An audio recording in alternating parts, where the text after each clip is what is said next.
Assalamualaikum warahmatullahi wabarakatuh. Perkenalkan, nama saya Muhammad Fiko Fadilah dengan NIM 2104233 jurusan Administrasi Publik Universitas Negeri Padang akan menjelaskan tentang etika dan akuntabilitas publik.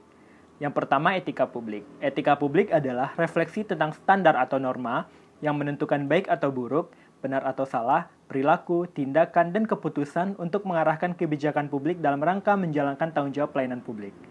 Sedangkan menurut Dr. Andes H. Burhanuddin Salam, etika adalah cabang filsafat yang berbicara mengenai nilai norma dan moral yang menentukan perilaku manusia dalam hidupnya.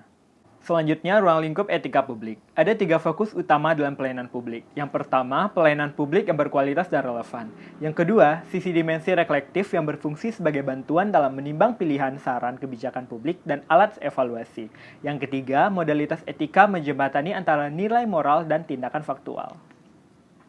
Selanjutnya, dimensi etika publik. Yang pertama, dimensi kualitas pelayanan publik. Harus mampu memberikan pelayanan publik yang baik kepada masyarakat. Yang kedua, dimensi modalitas. Terbagi 3, yaitu ada akuntabel, netral, dan juga transparan.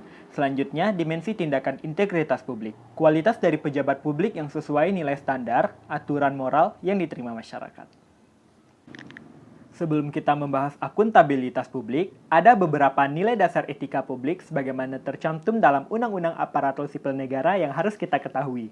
Yang pertama, memegang teguh nilai-nilai dalam ideologi negara Pancasila. Yang kedua, setia dan mempertahankan Undang-Undang Dasar Negara Kesatuan Republik Indonesia tahun 1945. Yang ketiga, menjalankan tugas secara profesional dan tidak berpihak. Keempat, membuat keputusan berdasarkan prinsip keahlian. Kelima, menciptakan lingkungan kerja yang non-diskriminatif. Selanjutnya, memelihara dan menjunjung tinggi standar etika luhur. Ketujuh, mempertanggungjawabkan tindakan dan kinerjanya kepada publik. Kedelapan, memiliki kemampuan dalam melaksanakan kebijakan. 9. Memberikan layanan kepada publik secara jujur, tanggap, cepat, tepat, akurat, berdaya guna, dan berhasil, serta santun. Ke-10, mengutamakan kepemimpinan berkualitas tinggi. 11. Menghargai komunikasi, konsultasi, dan kerjasama. 12. Mengutamakan pencapaian hasil dan mendorong kinerja pegawai.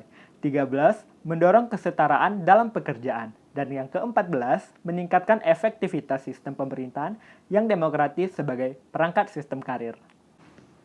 Setelah etika publik, ada akuntabilitas publik. Akuntabilitas publik adalah kewajiban pihak pemegang amanah untuk memberikan pertanggungjawaban, menyajikan, melaporkan, dan mengungkapkan segala aktivitas dan kegiatan yang menjadi tanggung jawabnya kepada pihak pemberi amanah yang memiliki hak dan kewenangan untuk meminta pertanggungjawaban tersebut.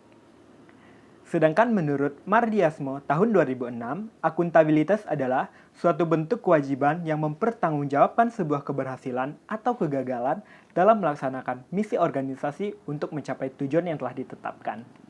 Dalam pendapat Mardiasmo bahwa akuntabilitas meliputi dari 2 jenis.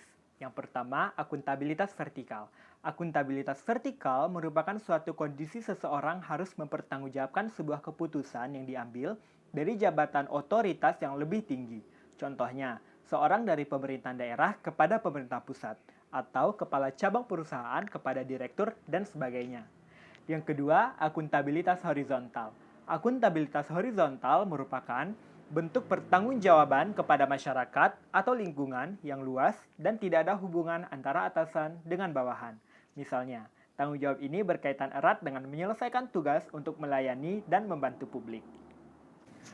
Adapun berbagai prinsip-prinsip akuntabilitas yang dapat diketahui adalah yang pertama, memberikan suatu penjaminan dalam menggunakan sumber daya secara konsisten sesuai dengan peraturan undang-undang yang berlaku. Yang kedua, memiliki komitmen dari pimpinan kepada seluruh staf dalam melaksanakan kegiatan organisasi yang memiliki nilai akuntabel.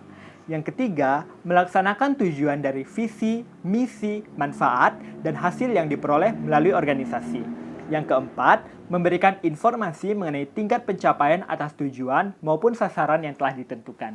Yang kelima, memiliki prinsip transparan, kejujuran, inovatif, dan juga objektif. Itu dia tadi pemaparan materi tentang etika dan akuntabilitas publik yang dapat saya sampaikan. Mohon maaf apabila ada kesalahan. Wabillahi taufiq wal hidayah. Assalamualaikum warahmatullahi wabarakatuh.